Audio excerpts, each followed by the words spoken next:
딱딱한 법의 속살. 심쿵하게 파헤쳐드립니다. 본격 법조 예능 불타는 감자. 2세 찍었나요? 이세 찍었죠 당연히. 카드 책이 잃어버렸다. 날개도 친 듯이 팔리면서. 아 그래요? 예, 조금 좀 더 사주세요. 지난주 저희 공개 방송에 충격을 뒤로. 회사 여기자들이 난리가 났어요. 실물을 전혀 살리지 못한 복고풍 패션이었다 이런 식의 반응이. 네, 저희 집에서 그런 방송 그만하라고 그런 반응을 보이고 있습니다. 오늘 저희 뭐 다루죠? 행자부 장관이 총선 필승 건배사를 외쳐서 선거 중립성 의무 위반이라는 논란을 빚고 있죠. 네. 사실 이분이 이렇게 화제가 될 거라고는 생각도 못했습니다. 워낙 다른 분들이 사고를 많이 치고 계셔서. 네. 정종섭 행자부 장관은 법조계에서 오래 계셨던 분이라고 알고 있는데 그 헌법 전공이시죠? 헌법 전공을 했죠. 네. 법조계라기보다 학계에 계속 좀 계셨고 갑자기 행자부 장관으로 발탁이 되셨는데 몇 번 구설수가 있더니 이번에 큰 사고를 치셨죠. 네. 이분이 그 교수 시절에 쓴 헌법 관련 책들이 있을 거 아니에요. 굉장히 공교롭게도 본인이 장관이 된 다음에 이슈가 된 사안들이 몇 개 있었어요. 그때 왜 국회에서 시행령에 유승민 대한 사태. 예. 유승민 사태. 예. 국회가 시행령이 법을 위반했을 때 강제적으로 고치게 하는 그런 취지의 이제 법을 개정했었잖아요. 그거 그렇게 해야 된다는 취지로 자기 교과서에 써놨었는데. 네, 그래서 막 그런 훌륭한 글을 쓰셨는데. 그리고 이번에 뭐 탄핵 관련해서도 본인이 논문을 쓴 게 뭐 본인의 사태하고 좀 연계가 돼가지고 말이 나오고 있더라고요. 의원 연찬회라는 건 1년에 한 번씩 이렇게 다 모여서 행사하는 거죠? 예, 그런 거겠죠. 예. 그러니까 새누리당 내부 행사인데 제가 알기로 기자들도 갑니다. 뭐 청와대에 있는 수석 비서관들도 오고 몇몇 장관들도 이제 와서 뭐 축하 인사도 하고 뭐 이런 자리가 있었나 봐요. 거기서 건배사를 하면서 제가 총선이라고 외치면 필승이라고 외쳐주세요라고 해서 의원님들 대상으로. 그렇죠. 그래서 행자부 장관인 정종섭 장관이 총선 이러면 이제 의원들이 필승이라고 해서 이게 뭐냐 이런 논란이 아주 부적절하죠. 예. 예. 이게 물론 뭐 뭐 나중에 덕담이라고 주장을 했는데 이렇게 진짜 개인적인 자리에서 덕담이야 하죠. 저도 새누리당 의원들 보면 다음에 꼭 되세요. 뭐 속으로는 쓰면서 그렇게 하는데 는 뭐예요? 합니다. 근데 이거는 공식 행사고 네. 여기 거기다 선거 주무장관인데 네. 어떻게 이렇게까지 생각이 없는지 참 이해가 안 갑니다. 그러죠. 그 해명한 거 보면은 뭐 술을 못 하는데 그날 좀 따라 술을 좀 해서 좀 정신이 없었고 뭐 갑자기 건배사를 시켜서 브로셔에 있는 말을 그냥 아무 생각 없이 한 거다. 송구스럽다 이런 식으로 얘기했는데 이거 송구스럽다 얘기하고 넘어갈 수 있는 사안인지 그런 모르겠습니다. 사안은 아니죠. 사실은 이거는 정말 문제가 심각하고 청와대에서 퇴임을 먼저 해야 되는 그런 사안이거든요. 왜냐하면 사실 선거에 개입한다는 거는 그 굉장한 혐의잖아요. 말하자면 그렇죠. 청와대나 장관이 특히 선거주무장관이 선거에서 누구 편을 든다는 거는 청와대 입장에서 극구 피해야 되는 그런 오해라면 오해인데 행자부 장관이 가서 그래놨으면은 잘라야죠. 이거는. 근데 궁금한 게 있는데 의원 연찬회에 그러니까 행자부 장관급의 인물이 가서 이런 얘기를 하고 이래도 별 문제는 없는 건가요? 문제가 있는 거잖아요. 그러니까 총선 필승이란 말을 하지 않았다고 해도 참석 자체는 괜찮은 참석 것 같아요. 자체는 네. 그 연찬에서 또 정종섭 장관뿐 아니라 최경환 부총리도 부적절하다고 볼 수 있는 발언을 했어요. 그렇죠. 네. 하반기 경제 동향을 이제 보고하면서 내년에는 잠재 성장률 수준인 3% 중반 정도로 복귀할 수 있도록 해서 당의 총선 일정 등에 도움이 되도록 하겠다. 이렇게 얘기를 했는데 이것도 보기에 따라서는 선거 개입 발언으로. 이것도 대단히 안 좋은 발언이죠. 생각이 있는 건지 없는 건지. 네. 이게 더 문제인 것 같은데요, 제가 보기에는. 좀 더 구체적 방안을 제시하잖아요. 그렇죠. 거기다 자기 선거를 위해서 힘으로 할수 인위적으로 있는. 경기부양을 한다는 건데 이 참 어떻게 서로- 그런 발상을 할 수 있는지. 서로 마음속 내심의 의사는 그렇다 하더라도 겉으로 이렇게 말은 잘 안 하는데 참 민감한 것 같아요. 이게 일반 국민들에게 공개된 행사는 아니지만 예. 기자들한테 다 공개된 행사고. 기자들한테 갔으면 일반 국민한테 공개된 행사 그럼 아니에요? 그거 어차피 봐야 저희가 되는 다 그렇죠. 보도할 텐데. 예. 그렇죠. 공식 행사고 사적 모임이나 뭐 덕담이나라고 얘기할 수는 전혀 없는 거죠. 예. 그래서 야당이 고발을 했죠. 고발할 만하죠. 네. 이거 완전 공직선거법 위반에 딱 제대로 걸릴 것 같은데. 이게 약간 다른 얘기긴 한데 기획재정부에서 예산실장을 했던 분이 지금 예. 새누리당 의원이거든요. 예. 근데 그분이 의원 출마를 하면서 그 브로셔에다가 자기 홍보물에 자기가 예산 실장을 하면서 우리 고향을 위해서 이만큼 예산을 배정했다. 이런 식으로 막 홍보를 했어요. 그거 바로 선거법 위반 아닌가요? 그거 가지고 그래서 뭐 이게 약간 사전 선거 운동. 네, 뭐 위법한 행위 아니냐 이런 식으로 막 논란이 일었었거든요. 뭐 노래 한 곡 부르면 100억 준다는. 하여튼 좀 부적절한 것 같은데. 총선 필승할 때 주어 없었다는 변명이 저는 개인적으로 너무 웃겼거든요. 정말 대박이었습니다. 네, 그러니까 새누리당 총선 필승인지 새정치 총선 필승인지 주어가 그런 없었다. 소리 좀 안 했으면 안 했으면 좋겠어요. 좋겠어요. 예. 나경원 의원이 시작한 BBK, 거죠. 예. BBK 관련해서 이명박 그 당시 후보가 BBK를 설립했습니다라고 얘기했는데 내가라는 주어가 없다는. 없었다. 예. 예. 그거 진짜 궤변이죠. 완전 궤변이죠. 근데 이게 재밌는 게 이게 노무현 그 전 대통령의 2004년도 탄핵 발언하고 비교되면서 당시 발언이 정확히 멘트가 뭔가요? 국민들이 총선에서 열린 우리당을 압도적으로 지지해 줄 것을 기대한다. 우리당이 표를 얻을 수만 있다면 합법적인 모든 것을 다 하고 싶다. 이렇게 얘기해서 결국 탄핵을 당했죠. 국회로부터. 결국 최종적인 법적 판단은 헌법재판소가 예. 내놨잖아요. 선거법 구조, 공직선거법 구조에 보면 공무원의 중립 의무를 규정하고 있는 조항이 있거든요. 이 조항에는 위배된다고 헌재가 판단했어요. 일단 공무원은 정치적 중립을 지킬 의무가 있는 자인데 기자회견이라는 전 국민을 상대로 대통령이라는 그 굉장히 영향력을 가진 자가 특정 정당을 지지하는 발언을 한 것은 선거에 영향을 미치는 행위다.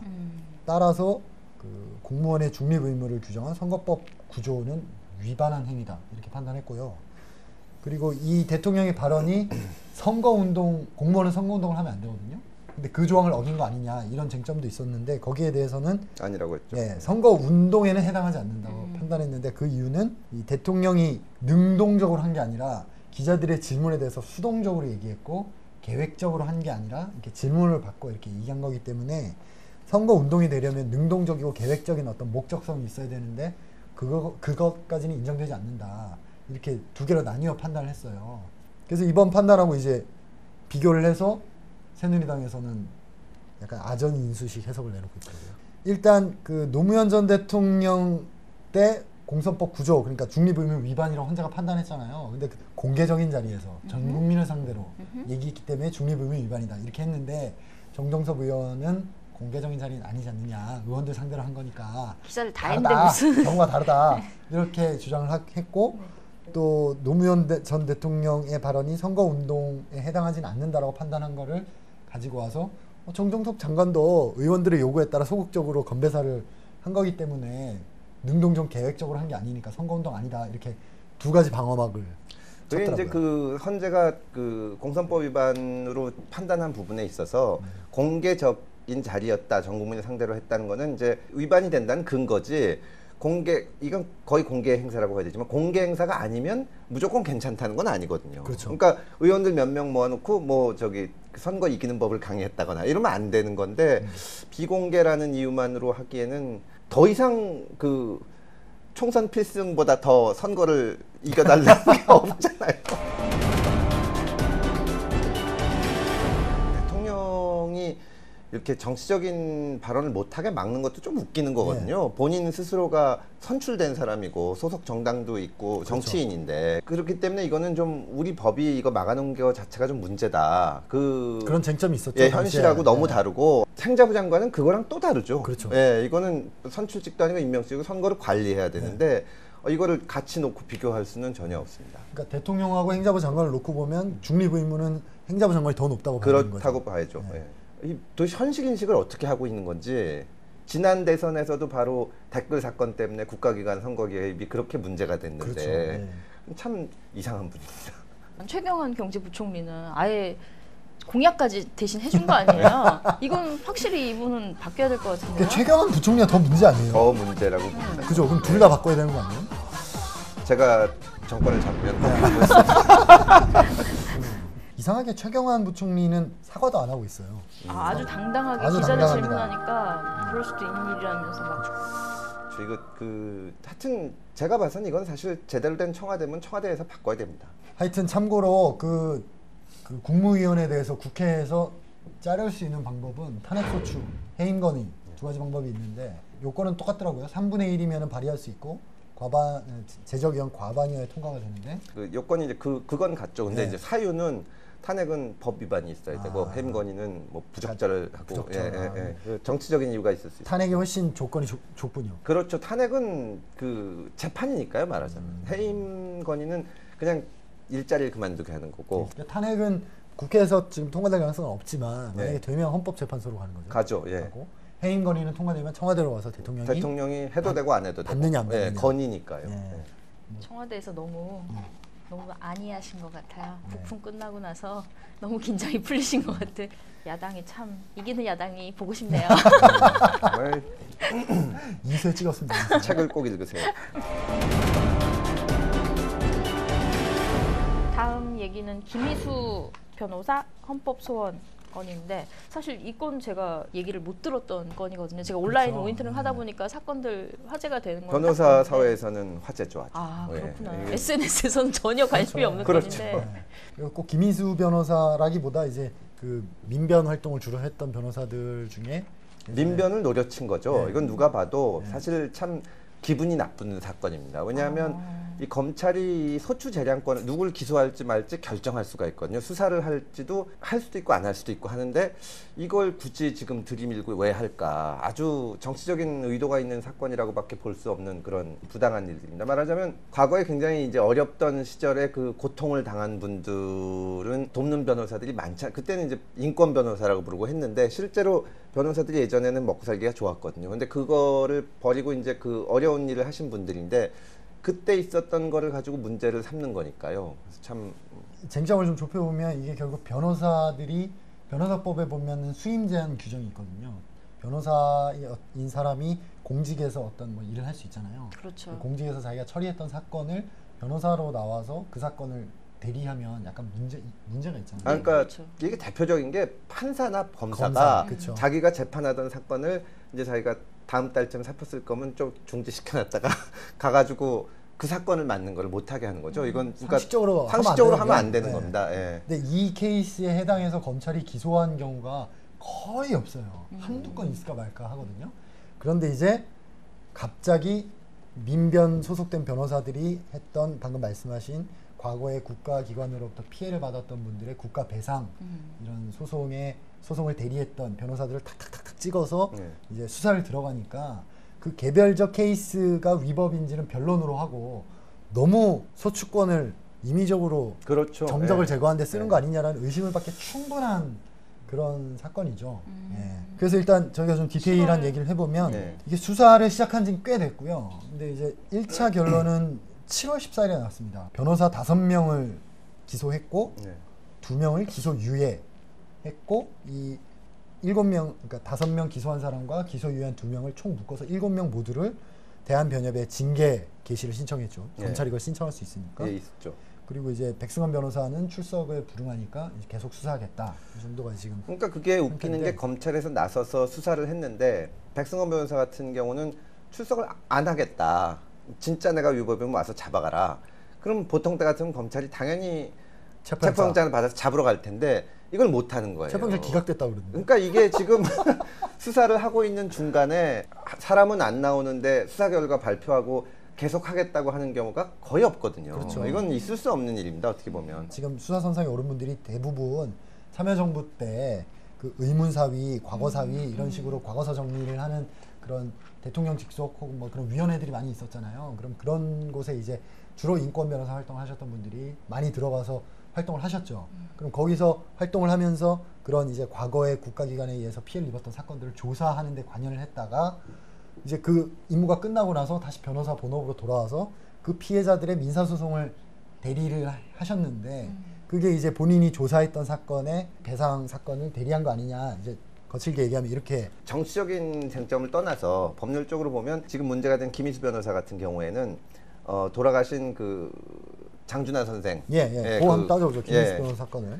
장준하 선생이 사상계 그 발행인이고 그러신데 그 박정희 대통령하고 되게 안 좋았죠. 예. 근데 긴급조치 위반으로 구속됐던 적이 있어요. 예. 그러다가 나중에 의문사를 하셨죠. 예. 그 산에 갔다가 별개 사건이죠. 별개 사건입니다. 근데 이제 이 의문사위원회에서 조사한 거는 말하자면 의문사예요. 예. 장준하가 진짜 실족사했나? 실족했는지 누군가 밀었는지 이런 걸 조사를 했는데 김희수 변호사가 한 거는 긴급조치 위반으로 구속돼 있던 거에 대해서 손해배상을 한 거거든요. 그러니까 의문사하고는 전혀 관계가 없는 겁니다. 구체적 사건이 완전히 다른 당사자만 갖고 당사자만 네. 갖고 사건이 사건 다른 자체도 거죠. 완전히 다른데 같은 인물에 관련된 사건을 맡았다는 이유로 지금 변호사법 위반이라는 그렇죠. 건데 그렇죠. 예. 이건 좀 말이 안 그러니까 되는 김민수 건데요. 변호사의 비유를 빌리면 인종차별 어떤 사람의 흑백 인종차별 문제를 조사했더니 흑백 갈등 관련된 모든 사건을 수임하면 안 되는 그럼 말이 안 되죠. 그런 논리가 된다 이렇게 비유를 하셨더라고요. 관련이 있다는 것만 가지고 문제 삼는 게 참 맞는지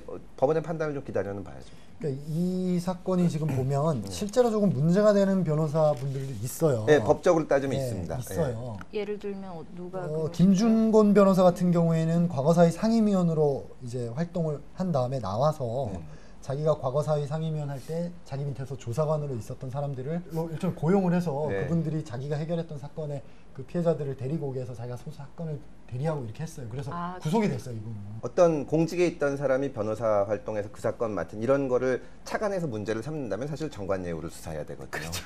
그런 건 다 놔두고 그러니까 무슨 아니면은 당사자가 내가 이 변호사한테 했는데 옛날에 이런 것 때문에 해가지고 피해를 봤다, 뭐 수임료를 많이 줬다거나 해서 고소가 있다든지 하면 모르지만 갑자기 그 중에 한 변호사를 수사를 하고 근데 그건 따지자면 실정법의 위반이라고 볼 수 있는 여지가 있는데 그것과는 또 다른 사건까지 막 해가지고 일종의 기획수사 비슷하게. 이거는 들어가는 거죠. 대단히 이상한 수사입니다. 그래서 김민수 변호사 케이스를 저희가 자꾸 얘기하는 게 이분에 대한 검찰의 처분이 진짜 웃겨요. 왜요? 기소유예 처분을 했는데 네. 기소유예는 보통 당사자가 좀 반성을 하거나 뭐 이럴 때 선처해 주는 거 아닌가요? 그렇죠. 예. 근데 지금 김민수 변호사는 무죄를 주장하고 있고 예.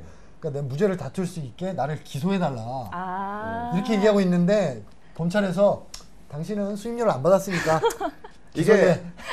아주 비겁한 결정입니다. 네. 그리고 이제 기소유예는 어떤 때 하냐면 고소가 됐거나 경찰에서 입건이 됐을 때 검찰이 하지 자기네가 입건해놓고 기소유예는 안 해요. 그건 그렇죠. 진짜 웃기는 웃긴 거거든요. 거죠. 네. 검찰이 이상한 사건 처리죠. 그러면 좋게 하려면 제대로 했으려면 기소를 하고 예. 정정당당하게 다쳐서 법정에서 기소를 답하죠. 하거나 아니면 우리가 그 증거 문제가 보충 있다고 거. 해서 했는데 아니다 하고 무혐의를 해줘야 됩니다. 무혐의를 해줘야 예. 되는데 예. 기소유예로 은근슬쩍 이렇게 딱 찍어 놓는 거군요. 기소유예는 정확히 얘기하면 죄는 있지만 봐준다고. 예. 그래서 기소유예 처분에 이제 불복하는 수단은 헌법소원밖에 없으니까 헌법소원을 제기했고 이건 아마 헌법재판관들이 이제 수사 기록을 보고 판단하게 되는 거죠. 그렇죠. 예. 그 백승환 변호사 같은 경우에도 저는 좀 이상한 게 일단 체포영장이 기각됐어요. 네. 세상에 얼마나 혐의가 없으면 체포영장이 기각되나 싶은데 그 제가 뒤로 듣는 얘기로는 나와달라고 굉장히 하소연하는 모양이더라고요. 경찰 한 번만 나와주면 기소유예 해주겠다고. 말도 안 되죠, 사실. 그 백승환 변호사 주장 중에도 들어보면 기가 찬 게 다 공개돼 있지 않느냐. 네. 자기가 의문사위 때 어떤 사건을 했는지 기록 다 나와 있고 자기가 어떤 건 다 나와 있고 그 두 개 비교해 보면은 명확관하게 혐의가 있는지 없는지 판단할 수 있다고 있는데 생각하면 기소하면 하면 되는데. 되는데 이걸 뭘 나오라고 하냐. 이거는 지금 망신주기다. 이런 식으로 얘기하는데 아주 맞는 말입니다. 뭐 틀린 말이 아닌 것 같아요. 예. 예. 근데 그 일반 사건에서는 앵간하면 그래도 체포영장이 나오거든요. 네. 근데 그것까지 기각됐을 정도면, 그러니까 지금 뭐 체포영장 사유가 정당한 사유 없이 그 수사기관에 소환에 불응하면은 체포영장이 나오는데 어느 정도는 혐의가 있어야 되고 사실 당사자가 진술 거부권이 있잖아요. 네. 백승원 변호사 제가 봐서 만약에 검찰에서 체포영장에서 체포를 했더라도 아무 말도 안 할 게 확실하거든요. 진술 거부할 게 분명한데 그런데 왜 이거를 자꾸 부르려고 하는 건지 아주 웃기는 겁니다. 백승원 변호사 같은 경우는 민변 회장을 했죠. 예. 상징적인 인물인데 그리고 한명숙 전 국무총리 저희가 저번에서 다뤘던 1차 사건 예. 변호인을 하면서 2차 사건도 했나요? 2차도 했습니다. 2차도 했죠. 예. 어쨌든 1차 사건을 맡아서 그때 이제 그 소위 말하는 묵비권 전략을 써서 네. 1, 2, 30 모두 무죄를 받아내면서 검찰을 경악시켰던 변호사죠. 이분을 꼭 부르려고 했던 거군요. 검찰이 진짜 싫어해요. 다른 분은 진짜 싫어해요. 다른 분은 출석 요구 안 하고 요 분을 아니, 다른 분들도 다 나오라고 했고 김용태 변호사는 출석을 했죠. 출석했죠. 네. 예. 그건 뭐 그때 판단할 문제인데 네. 안 나가면 안 나가는 대로 하면 되거든요. 예. 거부해도 그렇게 손해가 가거나 그러진 않는 거죠. 이게 되게 진술 무섭잖아요, 사실. 거부권이요? 예. 그건 헌법이 보장하는 권리죠. 그렇죠. 네. 손해가 안 가게 돼 있습니다. 그 예전에 쓰신 그 주옥 같은 그렇죠. 수사 잘 받는 법에 보면 진술 거부를 만약에 못했으면 그 날인 안 하면 됩니다. 아 그래요? 날인 안 하면 날인 안 하면 뭐 못 씁니다. 아무리 그 속에서 우러나서 반성해서 쓴 거더라도 증거 능력이 없어요. 그게 참 웃기는 건데, 그러니까 그 날인하는 게 바보짓이거든요. 네, 날인 안 하면 됩니다. 그때 진술 거부권을 활용해라 이러고 신문에 이렇게 크게 사실 나갔다가 진술 거부권 활용하기가 네. 저도 경찰에서 한번 조사받아봤는데 되게 힘들어요. 왜냐면 불가능해요. 설명하고 싶어요. 네, 설명, 내가 억울한 변명하고 걸 싶어. 그렇죠. 설명하면 내가 이길 것 같아요. 저 경찰이 묻는 거를 이걸 이용하는 거예요, 우리가. 그래서 막 말하다 보면 어느 순간 덫에 갇혀 있다는 걸 알게 되죠. 그렇게 되면 날인 안 하면 된다는 얘기죠. 한 번 더, 한 번 더. 말을 다 했더라도 날인 안 하면 날인 된다. 그걸 이제 그 진술 거부권은 고지를 해주는데 나중에 이제 다 조사 받고 나면 읽어보세요 한 다음에 여기 도장 찍으시면 됩니다 하면 그냥 무심결에 찍는 거예요, 그거를. 안 찍을래요? 그럼 돼요. 안 찍을래요 하면 됩니다. 그 강제로 찍을 수가 되게 없어요. 열받겠다. 약간 열받- 기소 이외만큼 열받겠는데 말 다 진짜 열받죠. 예. 왜 그런 걸 가르쳐 주셔가지고 아 근데 그게 이제 말하자면 그래서 그 결국 사건했잖아. 정말 중요한 게 걸려 있는 거거든요. 이 앞에서 조사하는 사람은 그냥 업무지만 자기는 기소돼서 재판받고 잘못하면 감옥 가는 문제인데 안 찍어야 돼요. 찍지 마십시오. 네. 백선 변호사님 나가셔도 찍지. 전 세계 피의자여 단결하라.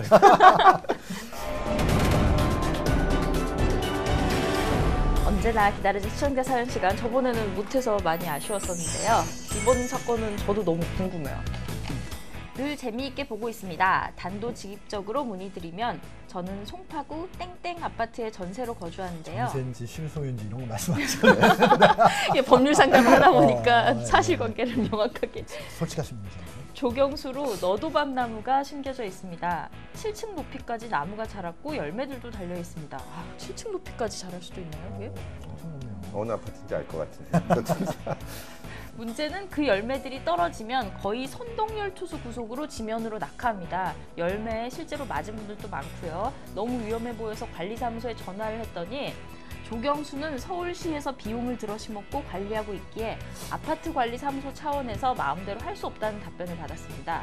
혹시 어린이나 노인분이 열매에 맞아서 다치거나 신체적으로 문제가 생긴다면 법적으로 누구에게 책임이 있는 걸까요? 그리고 어떻게 해야 사고를 미연에 방지할 수 있을까요? 열혈 애청자의 고민, 매력적인 세 분의 의견을 여쭙습니다. 이렇게 보내주셨습니다. 서울시 책임 아닐까요?